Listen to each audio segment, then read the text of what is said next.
The fluorescent lights of Miller's grocery buzzed overhead as David Thompson counted the crumpled bills in his weathered hands. $53.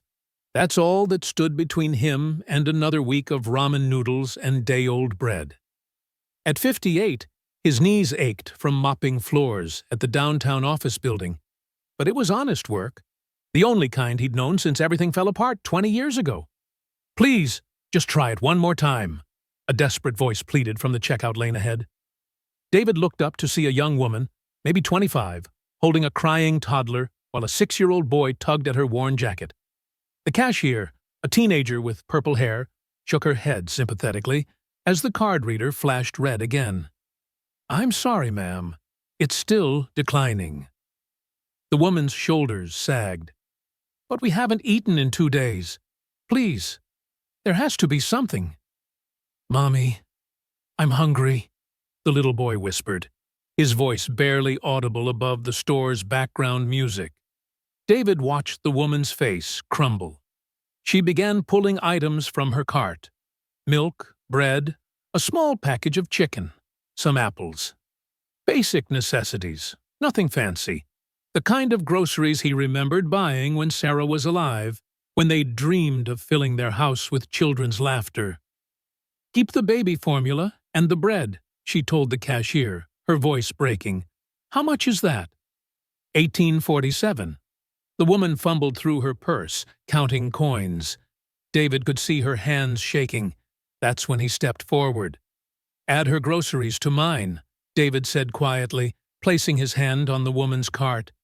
She spun around, eyes wide with surprise and embarrassment. "Oh, no, I couldn't." "It's already done." David handed the cashier 3 20s, leaving him with just enough for his own meager purchases. Everyone needs help sometimes. The woman stared at him, tears streaming down her cheeks. "Sir, I don't know how to thank you. I'm Emma, and these are my kids, Tyler and Sophie." "David," he replied with a gentle smile, "and you don't need to thank me." As Emma reached out to shake his hand, David's breath caught in his throat. There, on the back of her right hand, was a small crescent-shaped birthmark. His heart hammered against his ribs as memories flooded back, holding a tiny baby girl in the hospital, memorizing every detail of her perfect face, including that distinctive mark. "Are you okay?" Emma asked, noticing his sudden pallor. David forced himself to breathe. "Fine, just tired from work." But he wasn't fine. He was staring at his daughter, the baby he'd given up for adoption after Sarah died in that horrible car accident.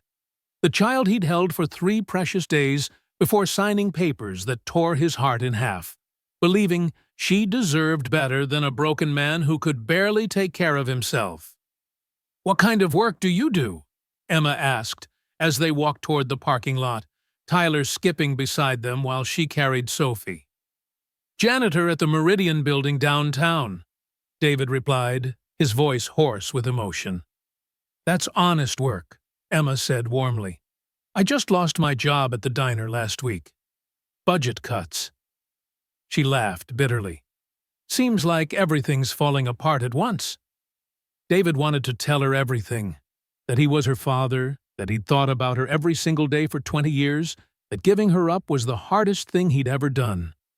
Instead, he asked, "Do you live nearby?"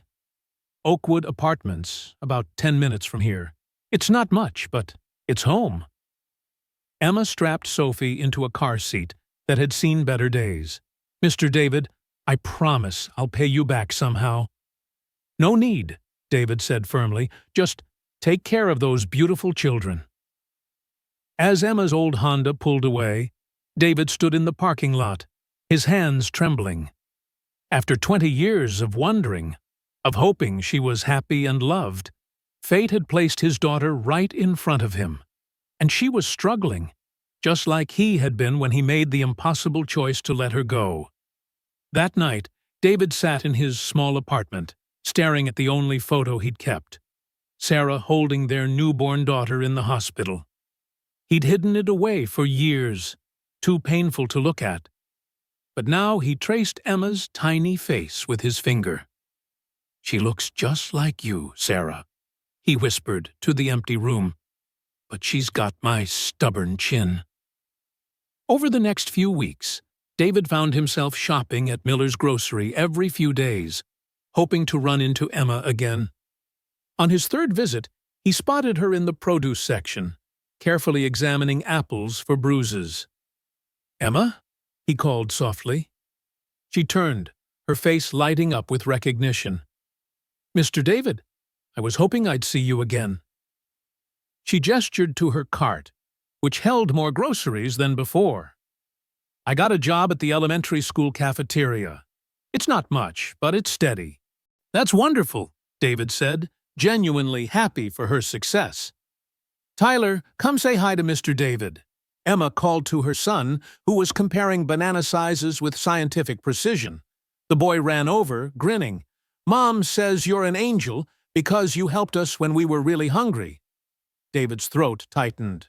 "Your mom's pretty special herself." As they talked, David learned that Emma had been adopted by loving parents, who died in a house fire when she was 19. She'd been on her own ever since, working multiple jobs to support her children after their father abandoned them. "Sometimes I wonder about my birth parents," Emma said quietly while Tyler was distracted. "My adoptive parents told me my birth father was young and couldn't take care of me. I don't blame him. I can't imagine how hard that decision must have been." David's heart shattered and mended simultaneously. "I'm sure he thinks about you every day," he managed to say. 3 months later, David was cleaning the office building when his supervisor approached with an envelope. "This was left for you at the front desk," she said. Inside was a hand-drawn card from Tyler showing a stick figure man with a mop surrounded by hearts. The message read, "Thank you for being our friend. Love, Tyler, Sophie, and Mom."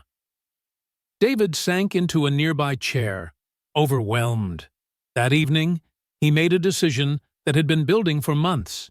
He drove to Emma's apartment complex, his heart pounding as he climbed the stairs to Unit 2B. Emma answered the door in pajamas, Sophie on her hip.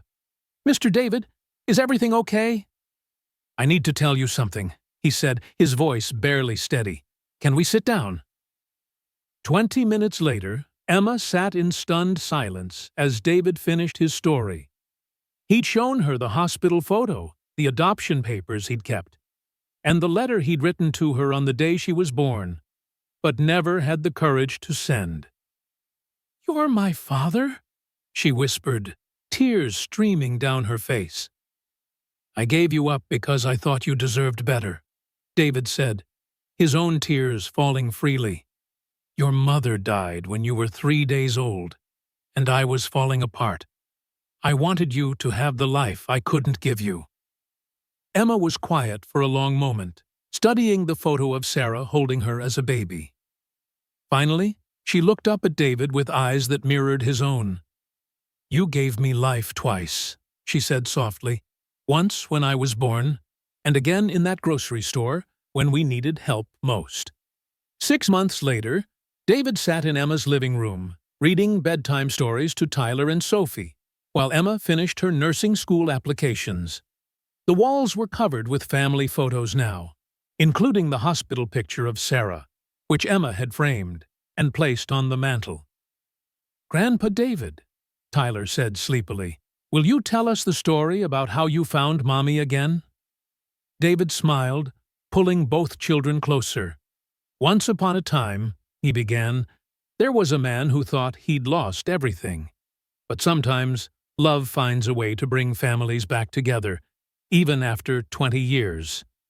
As Emma joined them on the couch, David realized that giving her up had been the right choice. It had led her to loving parents and given her strength. But finding her again? That was the miracle he'd never dared to hope for. Sometimes, the greatest gifts come disguised as our last $50.